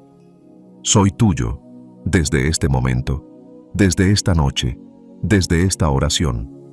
Soy tuyo. En el nombre de Jesucristo, quien pagó por este momento con su propia sangre. Amén. Si acabas de rezar esa oración y lo has dicho en serio, ha ocurrido algo en el reino invisible que es más real que cualquier cosa que tus sentidos físicos puedan percibir en este momento. Y eso es exactamente en lo que vamos a profundizar a continuación. Después de rezar, ¿qué ocurre en el reino espiritual? Algo cambió en el momento en que dijiste amén. No es que pudiera haber cambiado. No es que posiblemente haya cambiado dependiendo de cuán sincero fuiste, de cuán intensa fue la experiencia emocionalmente o de cuán dramáticamente diferente te sientes ahora mismo en comparación con cómo te sentías hace 5 minutos. Algo cambió, definitivamente, de forma permanente, en una dimensión que existe más allá del alcance de tus sentidos físicos, pero que es más real, más sólida y más trascendental que cualquier cosa en el mundo natural que puedas ver, tocar o medir. Y como aún no puedes verlo, como la evidencia de ello no se ha manifestado plenamente en las circunstancias visibles de tu vida, como puede que estés sentado en la misma habitación, en el mismo cuerpo, con la misma historia, las mismas luchas y las mismas situaciones, sin resolver que tenías antes de orar, el enemigo va a esforzarse mucho en las próximas horas para convencerte de que en realidad no pasó nada. No le creas. Porque esto es lo que las Escrituras declaran que sucedió en el momento en que entregaste genuinamente tu vida a Jesucristo. No lo que podría suceder, no lo que podría suceder en las condiciones adecuadas. Lo que sucedió. Tiempo pasado, ya hecho, ya real, ya irrevocablemente en vigor, independientemente de lo que tus sentimientos digan al respecto por la mañana. Lo primero que sucedió es que tu nombre fue escrito en el libro de la vida del Cordero. Apocalipsis, capítulo 21, versículo 27, describe la ciudad santa, la nueva Jerusalén, la morada eterna de Dios y de su pueblo, y dice que nada impuro entrará jamás en ella, ni nadie que haga lo vergonzoso o lo engañoso, sino solo aquellos cuyos nombres están escritos en el libro de la vida del Cordero. Ese libro no es una metáfora, no es una imagen poética insertada en la literatura apocalíptica para crear un efecto dramático. Es un registro real de cada alma que ha sido genuinamente redimida por la sangre de Jesucristo, y tu nombre está en él en este mismo momento, escrito no con tinta que se desvanece ni con lápiz que se puede borrar, sino con la sangre del Cordero que dio su vida específicamente para que tu nombre pudiera estar allí. El mismo Jesús dijo en Lucas, capítulo 10, versículo 20, que los discípulos debían regocijarse no porque los espíritus se les sometieran, sino porque sus nombres están escritos en el cielo. Tu nombre está escrito en el cielo. Esta noche, por lo que acabas de orar. La segunda cosa que ocurrió es que toda reclamación legal que el enemigo tenía contra tu alma fue cancelada completa, permanente e irrevocablemente. Colosenses, capítulo 2, versículos 13 y 14, dice: Cuando estabas muerto en tus pecados y en la incircuncisión de tu carne, Dios os dio vida con Cristo. Él nos perdonó todos nuestros pecados, habiendo cancelado la acusación de nuestra deuda legal, que se levantaba contra nosotros y nos condenaba. Él la ha quitado, clavándola en la cruz, la acusación de deuda legal. En los tribunales del cielo, cada pecado que jamás hayas cometido representaba una deuda legal, una reclamación que el enemigo podía presentar ante el trono de Dios como prueba de que pertenecías a su reino en lugar del de Dios. Cada fracaso, cada transgresión, cada momento de rebelión deliberada y cada momento de debilidad impotente, todo ello constituía un caso legal contra tu alma. Y en el momento en que te rendiste a Cristo, cada uno de los cargos de ese caso fue tomado, clavado en la cruz donde Jesús ya había pagado la pena por ello, y cancelado, no reducido, no suspendido a la espera de buen comportamiento, anuladas. El caso contra ti ya no existe, no queda nada que el acusador pueda presentar ante el trono porque el propio juez pagó la deuda y destruyó los documentos. La tercera cosa que ocurrió es que fuiste transferido de un reino a otro. Colosenses capítulo 1, versículo 13, dice: Porque Él nos ha rescatado del dominio de las tinieblas y nos ha trasladado al reino de su amado Hijo. Rescatado. Transferido. Estas no son palabras pasivas, describen una acción decisiva y completada. Estabas en un reino. Ahora estás en otro. El dominio de las tinieblas, el reino espiritual en el que el enemigo tenía autoridad legítima sobre tu vida debido a tu separación de Dios, ya no tiene jurisdicción sobre ti. Ahora eres ciudadano de un reino diferente, sujeto a un rey diferente, actuando bajo una autoridad diferente. Y el enemigo, sea lo que te diga en las próximas horas y días, no tiene absolutamente ningún derecho legal sobre el alma que ha sido transferida al reino del Hijo de Dios. La cuarta cosa que ocurrió es que el Espíritu Santo tomó residencia dentro de ti. Esto no es lenguaje simbólico, no es una metáfora para sentirte más inclinado espiritualmente. Primera de Corintios capítulo 6, versículo 19, pregunta: ¿No sabéis que vuestro cuerpo es templo del Espíritu Santo, que está en vosotros, a quien habéis recibido de Dios? En el momento en que entregaste tu vida a Cristo, el Espíritu del Dios vivo se instaló en ti. No llamó a la puerta ni esperó a ver si era un buen momento. Vino porque tú lo invitaste, porque la sangre de Jesús abrió el camino, porque un alma que ha sido redimida se convierte, de forma instantánea y permanente, en la morada de la tercera persona de la Trinidad. Ya no eres el mismo recipiente que eras antes de orar. Ahora hay algo que habita en ti que antes no habitaba, y esa presencia que mora en ti no es inerte, está activa, está trabajando. Ya está comenzando a realizar, en las partes más profundas y ocultas de tu ser, la obra transformadora que con el tiempo será visible en cada dimensión de tu vida. La quinta cosa que sucedió es que el cielo celebró. Esta es la que quizá resulte más difícil de creer, dado lo ordinario que puede parecer este momento desde fuera. Estás sentado en una habitación en plena noche. Nada a tu alrededor ha cambiado visiblemente. Las paredes son las mismas. La oscuridad fuera de la ventana es la misma. Tu teléfono está en tu mano, igual que antes de que oraras.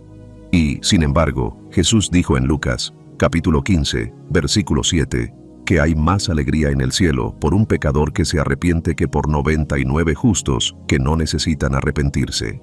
Más alegría, ahora mismo, por ti.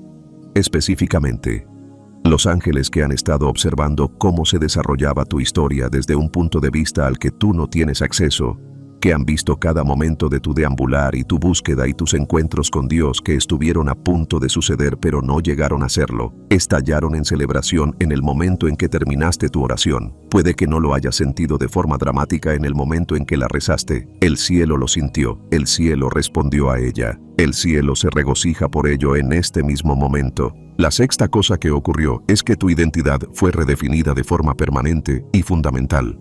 Segunda de Corintios, capítulo 5, versículo 17, dice: Por lo tanto, si alguno está en Cristo, es una nueva creación. Lo viejo ha pasado, lo nuevo está aquí. No es lo viejo con algunas mejoras, no es lo viejo con una capa espiritual añadida por encima. Lo nuevo. Una creación genuinamente nueva, ontológicamente nueva. La persona que existía antes de esa oración, definida por sus fracasos, su lejanía de Dios y su esclavitud a patrones que no podía romper, esa persona ha desaparecido en el sentido teológicamente más real de la palabra. Lo que existe ahora es una nueva creación, una que lleva consigo una nueva identidad, una nueva posición ante Dios, una nueva ciudadanía, un nuevo futuro. Lo viejo ha pasado, tiempo pasado, acción completada, ya hecho. Ahora bien, esto es a lo que debes aferrarte con ambas manos en las horas y días que sigan a este momento. La realidad de lo que ha ocurrido esta noche en el ámbito espiritual no depende de cómo te sientas al respecto mañana por la mañana. Los sentimientos son reales, pero no son narradores fiables de la verdad espiritual. Puede que mañana te despiertes y te sientas exactamente igual que siempre. Puede que no notes una diferencia dramática inmediata en tu apetito por el pecado, en tu hambre de Dios o en tu capacidad para oír claramente su voz. La transformación es real, pero también es un proceso, y el proceso se desarrolla con el tiempo de formas que no siempre son visibles de inmediato. Lo que no es un proceso es tu salvación. Lo que no está sujeto a un desarrollo gradual es la realidad legal y espiritual de lo que ocurrió en el reino invisible cuando oraste esta noche. Tu nombre en el libro de la vida del Cordero no se escribió a lápiz a la espera de la confirmación de tus sentimientos por la mañana. Los cargos contra tu alma no se anularon a modo de prueba para ser restablecidos si mañana te despiertas sin sentirte cambiado. El Espíritu Santo no se instaló temporalmente para ver cómo iban las cosas antes de comprometerse con una morada permanente. Estas cosas sucedieron, están hechas, son reales y son tuyas. Aférrate a esa verdad esta noche, especialmente esta noche, porque la mañana se acerca. Y con ella, el enemigo intentará todo lo que tenga a su alcance para hacerte dudar de lo que fue esta noche, de lo que fue esta oración, de lo que eres ahora. Tú sabes lo que eres, lo oraste con tu propia boca, lo dijiste de corazón. Señales de que tu oración fue real y el cielo la recibió. Quizá te estés preguntando ahora mismo si lo que acaba de pasar fue real. Esa pregunta no es falta de fe, no es prueba de que tu oración haya fallado. Es una de las preguntas más humanas que una persona puede hacerse después de un momento como este. El reino espiritual donde ocurrió todo lo de la octava parte es invisible. Tus sentidos aún no pueden confirmarlo. Y el enemigo usará esa brecha entre lo que declara la Escritura y lo que puedes sentir actualmente para inundarte de dudas en el momento en que termine este video. Así que hablemos de las señales. No es una lista de verificación, no es una prueba que debas pasar para que tu salvación cuente. Son hitos, indicadores que te ayudan a reconocer que vas en la dirección correcta, incluso cuando el destino aún no es del todo visible. La primera señal es una sensación de liberación. No tiene por qué ser dramática. No tiene por qué haber lágrimas ni temblores.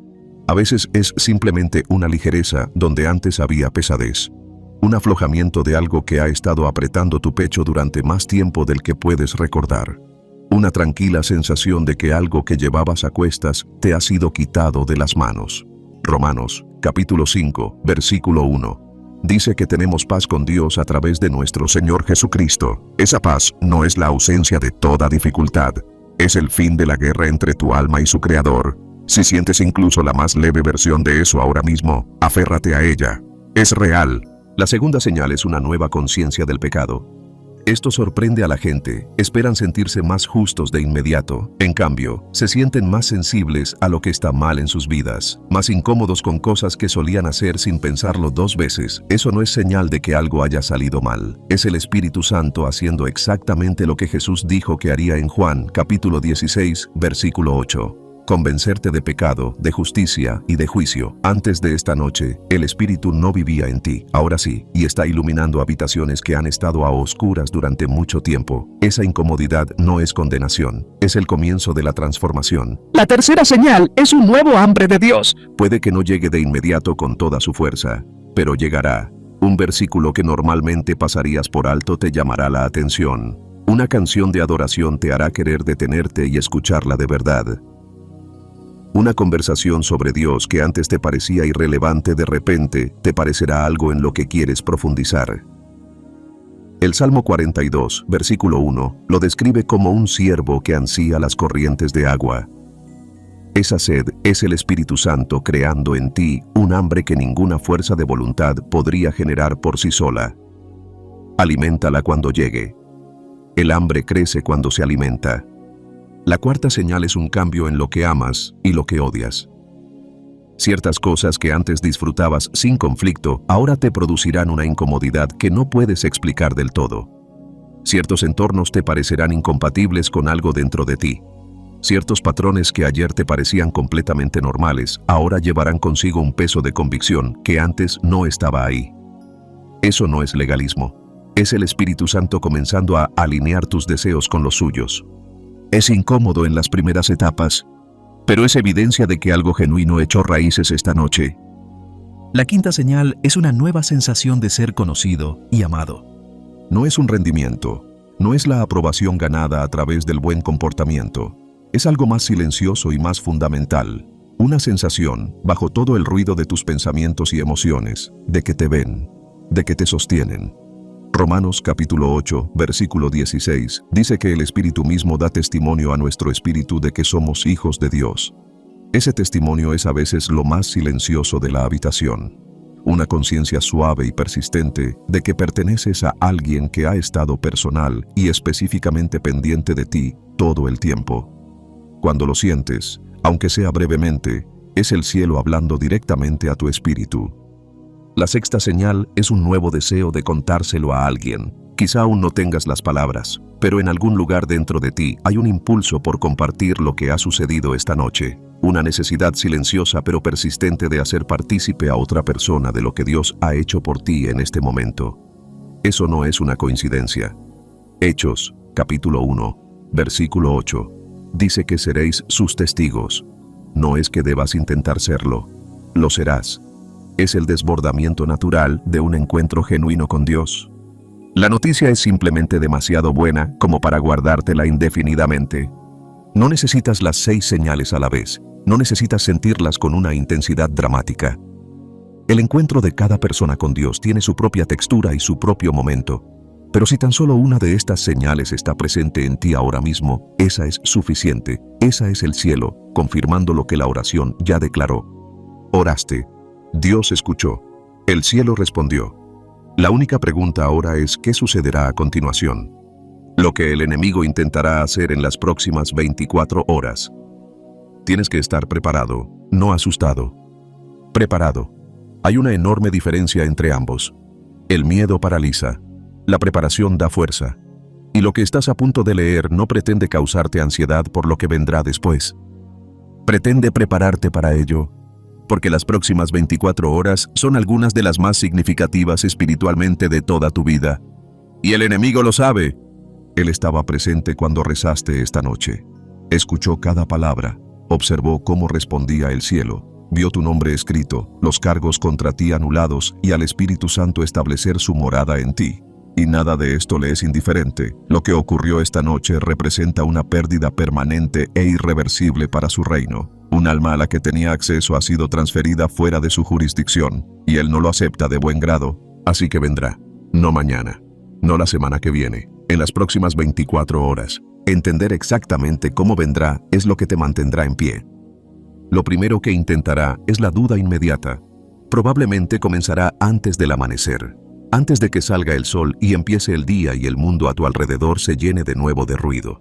En el silencio que sigue a este video, en los momentos entre la vigilia y el sueño, una voz comenzará a susurrar. Sonará razonable, casi reflexiva. Te preguntará si lo que ocurrió esta noche fue real, si realmente sentiste algo, si una oración recitada en mitad de la noche, en la oscuridad de tu habitación, cambia realmente algo en un mundo que funciona según reglas totalmente diferentes a la luz del día. Esta es la táctica más antigua de su arsenal.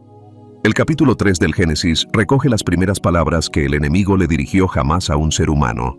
Dijo Dios realmente. No es una negación directa, no es un ataque frontal, es una pregunta. Una semilla de incertidumbre sembrada en tierra fértil. Lleva utilizando la misma táctica desde entonces porque funciona. La duda no siempre es ruidosa. A veces es la voz más silenciosa y que suena más razonable en la habitación. Y a las 3 de la madrugada, cuando todo parece un poco irreal de todos modos, tiene un impacto especialmente eficaz. Así es como se le hace frente. No discutas con la duda. No intentes generar suficiente certeza emocional para dominarla. Vuelve a la palabra. Romanos capítulo 10, versículo 13, dice: Todo aquel que invoque el nombre del Señor será salvo. Todo el mundo. No todo aquel que invoque el nombre del Señor y luego se sienta lo suficientemente dramático al respecto. No todo aquel que invoque el nombre del Señor y luego consiga suprimir con éxito toda duda posterior. Todo aquel que invoque. Tú lo invocaste. Eso está zanjado, no por tus sentimientos, por la palabra de Dios, que no cambia en función de la hora o del ambiente emocional de la habitación en la que te encuentres. Lo segundo que intentará es un retorno inmediato a los viejos patrones. Esto es sutil y se mueve rápido. En las primeras 24 horas de tu salvación, el enemigo creará situaciones, tentaciones, desencadenantes emocionales y señales ambientales diseñadas específicamente para arrastrarte de vuelta a los comportamientos y patrones de los que acabas de alejarte. Lo hace de forma deliberada y estratégica, porque sabe que si consigue que caigas en las primeras 24 horas, la duda que seguirá será devastadora. Conoce la voz que dice: ¿ves? En realidad no ha cambiado nada. Rezaste esa oración y aquí estás haciendo lo mismo otra vez. Es una de las herramientas más eficaces que tiene para mantener a las personas en un ciclo de casi salvación que nunca llega a ser real. Debes saber que un tropiezo en las primeras 24 horas no anula tu salvación. Primera de Juan, capítulo 2, versículo 1, dice: Hijos míos, os escribo esto para que no pequéis. Pero si alguno peca, tenemos un abogado ante el Padre, a Jesucristo, el justo. Un abogado. Alguien que se presenta ante Dios en tu nombre cuando fallas, no alguien que te abandona la primera vez que tropiezas. Jesús no fue a la cruz para que tu salvación fuera revocada la primera vez que cayeras después de recibirla. Él fue a la cruz sabiendo exactamente lo que harías después de recibirla, y pagó por todo ello de todos modos. Pero saber que la gracia cubre el fracaso no es lo mismo que entrar despreocupadamente en la tentación. Santiago, capítulo 4, versículo 7, dice: Someteos, pues, a Dios, resistid al diablo, y huirá de vosotros. Resistid. Una resistencia activa, deliberada e intencionada. No una esperanza pasiva de que la tentación desaparecerá por sí sola.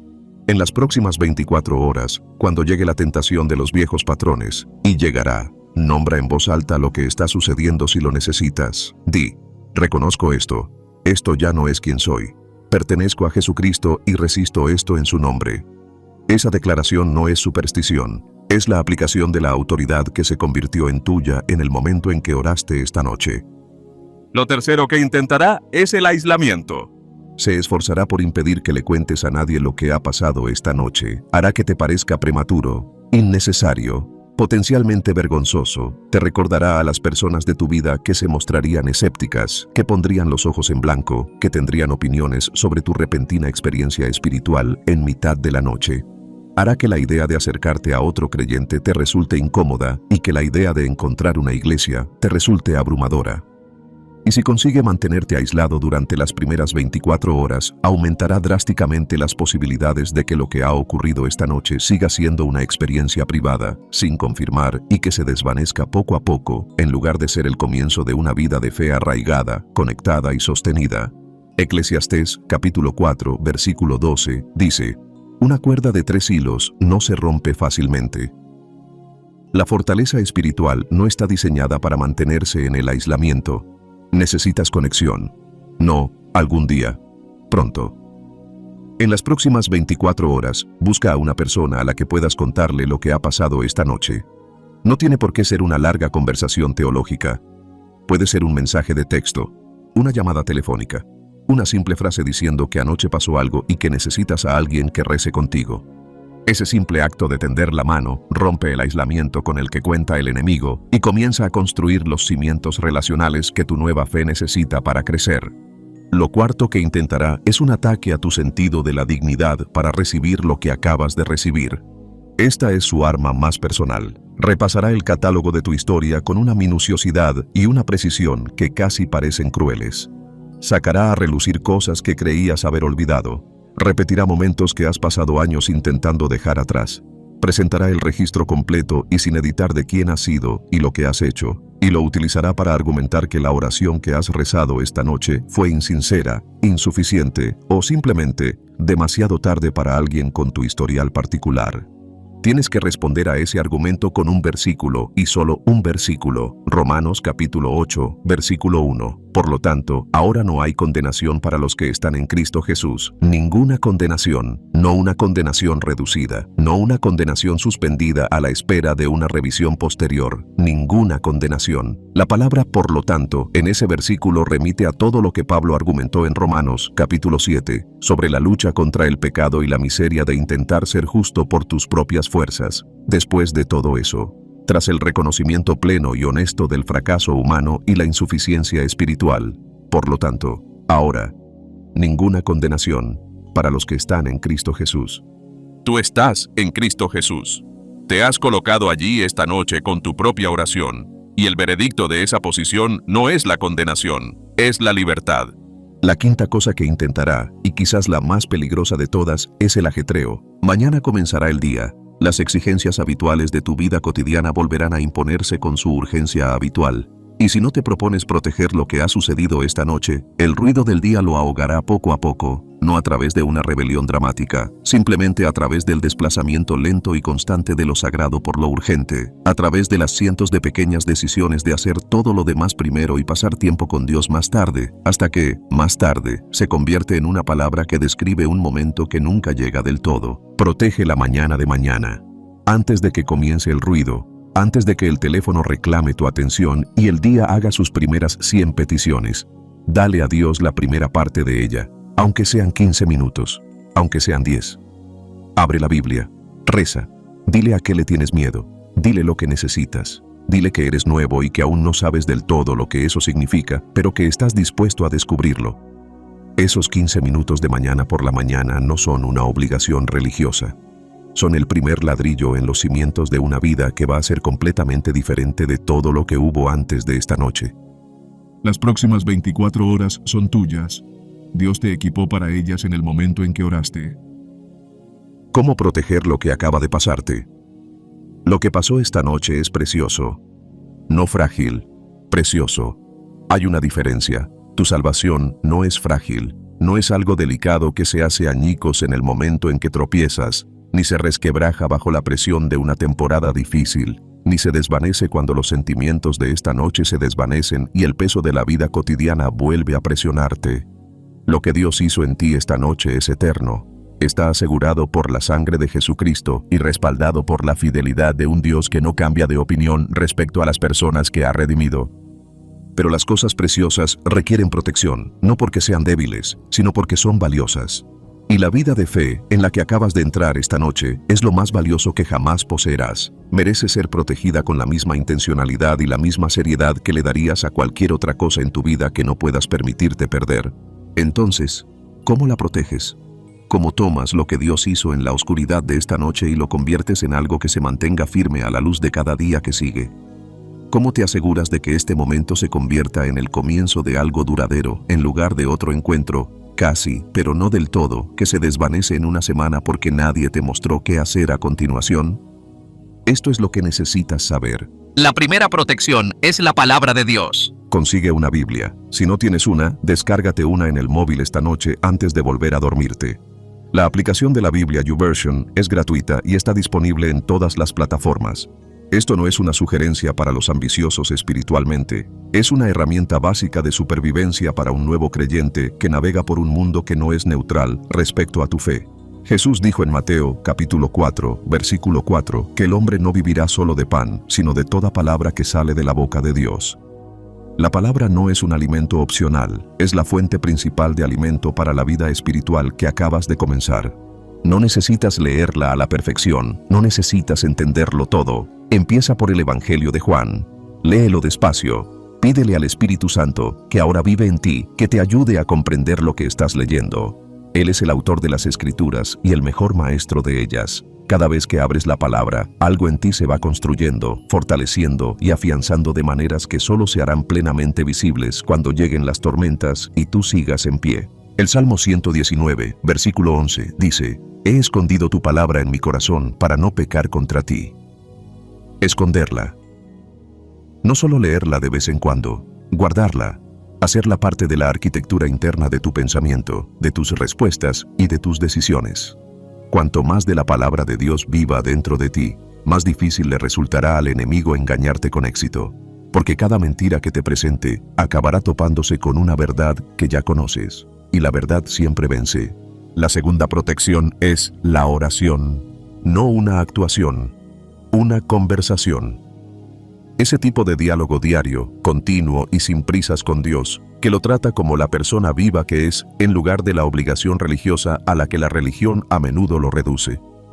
Primera de Tesalonicenses, capítulo 5, versículo 17, dice que oremos sin cesar. Eso no significa pasar cada momento del día de rodillas con los ojos cerrados. Significa vivir con una conciencia constante de la presencia de Dios. Hablar con Él a lo largo del día, involucrarlo en las decisiones, agradecerle por las cosas pequeñas, ser honesto con Él sobre las cosas difíciles, pedirle ayuda antes de intentar arreglártelas solo. Tu vida de oración no tiene por qué ser sofisticada, no tiene por qué ser larga, tiene que ser auténtica. Una conversación sincera de 5 minutos con Dios cada mañana vale más que 1 hora de ritual religioso. A Él no le impresiona el vocabulario, le atrae la sinceridad. Acércate a Él tal y como eres, con las palabras que tengas, en cualquier situación en la que te encuentres. Él ya te ha visto en tu peor momento y, aún así, corrió hacia ti. Él puede soportar tu sinceridad. La tercera protección es la comunidad. No fuiste diseñado para hacer esto solo. La vida cristiana nunca fue pensada para ser un viaje en solitario.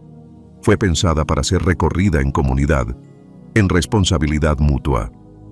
En el tipo de relaciones en las que alguien que ha estado caminando con Dios más tiempo que tú puede decirte la verdad cuando la necesitas, orar contigo cuando la batalla se vuelve dura y recordarte quién eres cuando el enemigo está trabajando horas extras para hacerte olvidar.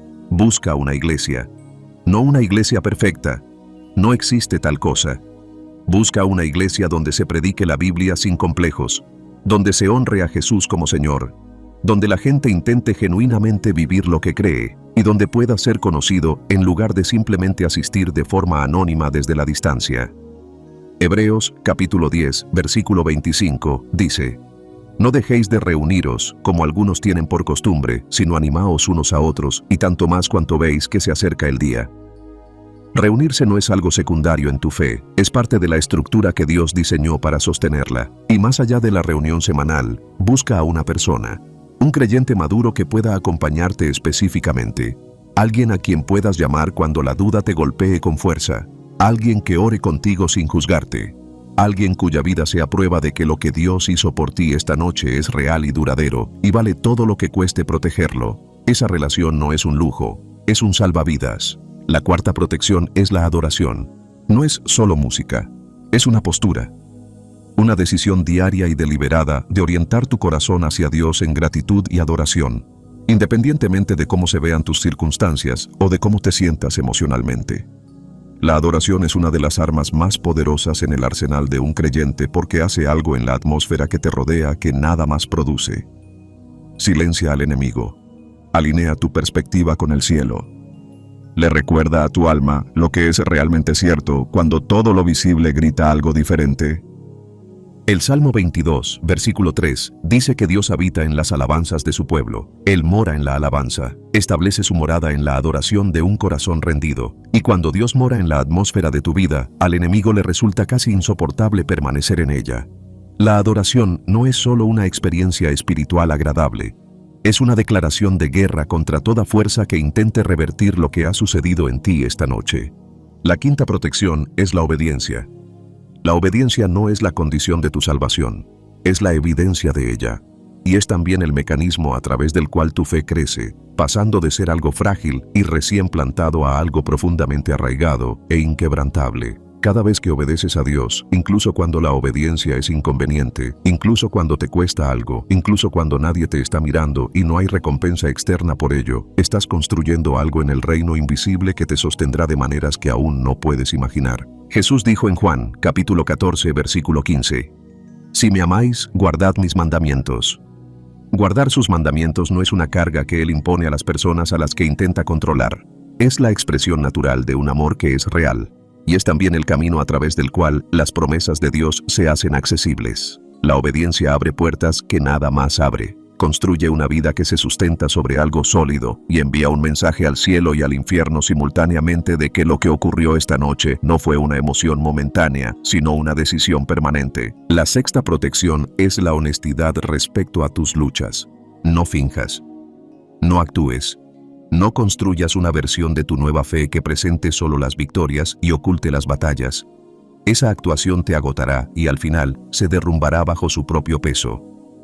Dios ya conoce tus luchas. El Espíritu Santo que vive en ti está íntimamente familiarizado con cada una de ellas. Y las personas de la comunidad en la que Dios te ha colocado necesitan tu honestidad tanto como tú necesitas la de ellas. Santiago, capítulo 5, versículo 16, dice: Confesaos vuestros pecados unos a otros y orad unos por otros para que seáis sanados. La sanación viene con la confesión. No solo la confesión a Dios en privado, aunque eso es enormemente importante. La confesión unos a otros, la disposición a decir, estoy luchando con esto y necesito que alguien me acompañe en ello. Esa vulnerabilidad no es debilidad, es la puerta de entrada a una libertad que la fe privada y solitaria no puede producir por sí sola. Lo que ha ocurrido esta noche merece ser protegido con todo lo que tienes. No por miedo, por amor. Por gratitud hacia un Dios que te despertó en mitad de la noche porque se negó a dejar que durmieras y pasaras por alto tu propio destino. Protégelo. Construye sobre ello. Deja que se convierta en todo lo que estaba destinado a ser. Has llegado hasta el final, no por accidente, no por casualidad, no porque no tuvieras nada mejor que hacer en mitad de la noche que ver un video cristiano hasta el final. Has llegado hasta aquí porque Dios te ha mantenido aquí. Porque la misma intencionalidad que te sacó del sueño esta noche te mantuvo despierto durante cada parte de esta conversación hasta que llegaste a este momento. Y este momento importa tanto como el momento en que oraste. Porque lo que hagas con lo que ha pasado esta noche va a determinar todo lo que será el próximo capítulo de tu vida. Así que hablemos de caminar. No de correr, no de actuar. No de transformarte inmediatamente en la versión más pulida y más impresionante públicamente de un cristiano que la gente a tu alrededor haya visto jamás. Caminar. El movimiento constante, diario, de poner un pie delante del otro, a veces con gracia y a veces tropezando, de una persona que ha decidido seguir a Jesús y está aprendiendo cómo se traduce eso en el contexto específico de su vida concreta. Eres nuevo. Eso no es retórica motivacional, es un hecho teológico, lo declara 2 Corintios, capítulo 5, versículo 17. Lo viejo ha pasado, lo nuevo está aquí. Pero nuevo no significa maduro al instante. Nuevo no significa libre de toda lucha de inmediato. Lo nuevo no significa que la persona que se despertó esta mañana con una historia complicada y una vida complicada vaya a acostarse esta noche sin que ninguna de esas complicaciones siga presente. Lo que significa nuevo es que los cimientos han cambiado, la propiedad ha cambiado, la dirección ha cambiado, el destino ha cambiado.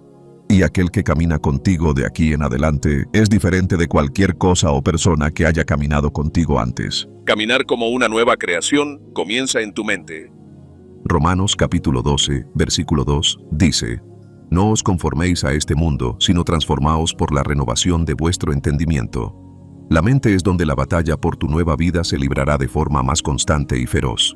Porque el enemigo no puede tocar tu salvación, eso está decidido, pero sí puede atacar tu forma de pensar. Puede inundar tu mente con las viejas narrativas, las viejas identidades, los viejos veredictos sobre quién eres, qué mereces y hasta dónde puedes llegar realmente antes de que Dios se rinda contigo. Y si esas narrativas no son cuestionadas, moldearán tu comportamiento desde dentro hacia afuera, independientemente de lo que confiese tu boca. Así que tienes que aprender a pensar de otra manera, no fingiendo que los viejos pensamientos no vienen. Vendrán, sino negándoles la autoridad que una vez tuvieron, comparando cada pensamiento con la verdad de lo que Dios dice sobre ti y eligiendo, deliberada y repetidamente, creer en Dios por encima del ruido. Así es como se ve en la práctica la renovación de la mente. No es una experiencia mística que te ocurre una sola vez, es una disciplina diaria de elegir la verdad por encima del hábito, una y otra vez hasta que la nueva forma de pensar se vuelve gradualmente más natural que la antigua. Caminar como una nueva creación significa perdonarte a ti mismo. Este es uno de los puntos en los que los nuevos creyentes se atascan con mayor frecuencia y de forma más dolorosa. Reciben el perdón de Dios intelectualmente. Aceptan que los cargos contra su alma han sido cancelados y que la deuda ha sido pagada.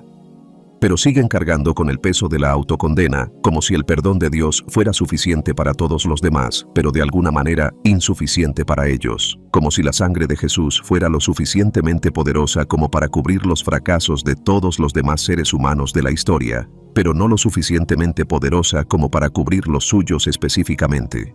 Eso no es humildad. Es una forma sutil de orgullo que antepone tu juicio sobre ti mismo al juicio de Dios sobre ti. Cuando Dios dice perdonado, quiere decir perdonado. Cuando dice que lo viejo ha pasado, quiere decir que ha pasado. Aceptar ese veredicto sobre tu propia vida no es arrogancia. Es estar de acuerdo con Dios. Y estar de acuerdo con Dios es siempre la postura correcta. Caminar como una nueva creación significa dejar que la gente vea la diferencia. No es actuar. No es anunciar tu salvación a cada persona con la que te encuentras con una urgencia agresiva que les hace sentir incómodos.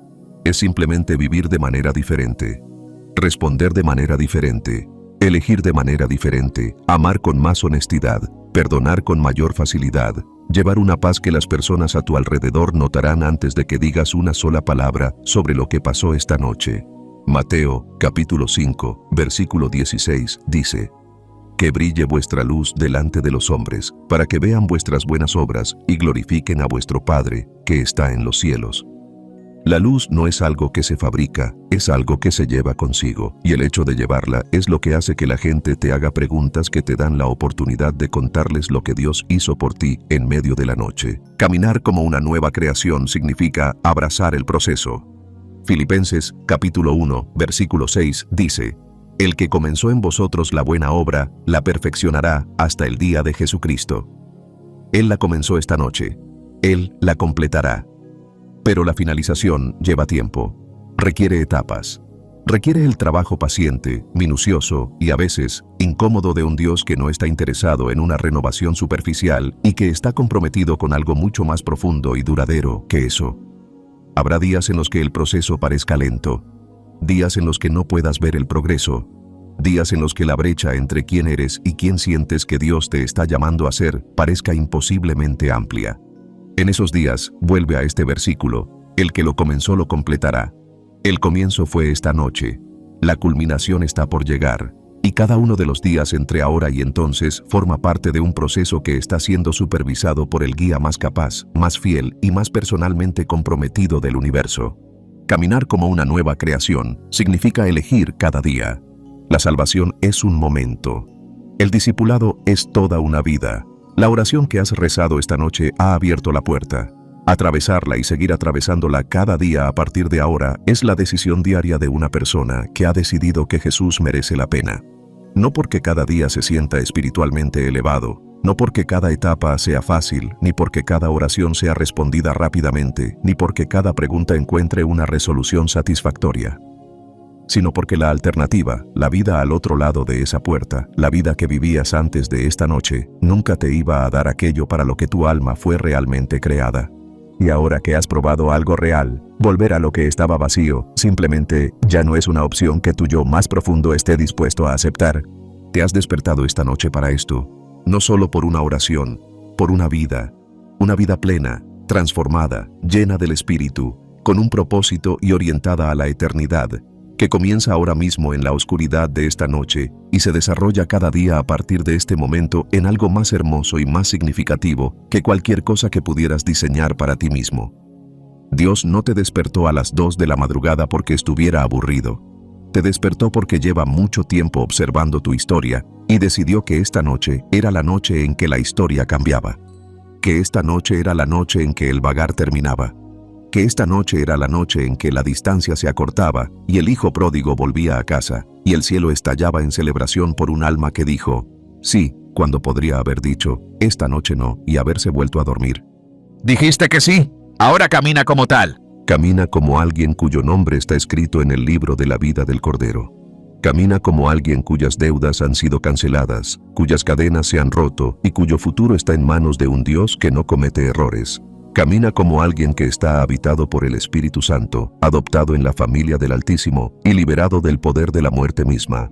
Camina como la nueva creación que realmente eres, no como la persona que solías ser, no como la persona que el enemigo todavía intenta decirte que eres, la persona que Dios declaró que eras en el momento en que oraste. Esa persona es extraordinaria, esa persona es elegida, esa persona eres tú. Oremos juntos por última vez. Padre, gracias por esta alma, gracias por la alarma que pusiste en el cielo esta noche, gracias por el amor implacable, que persigue y nunca se rinde, que se negó a dejar que se durmieran ante su propia salvación. Establece lo que empezaste, protege lo que construiste, completa lo que prometiste, acompáñalos en cada día que siga a esta noche, y deja que la vida que vivan a partir de ahora sea la prueba de todo lo que hiciste en la oscuridad, en el nombre de Jesús. Amén. Si este video te ha llegado esta noche y has rezado esa oración, escribe la palabra salvado en los comentarios ahora mismo. Comparte esto con alguien a quien la noche aún está buscando. Suscríbete para no perderte lo que Dios se dispone a decir a través de este canal próximamente. Tu historia no ha terminado esta noche, ha comenzado.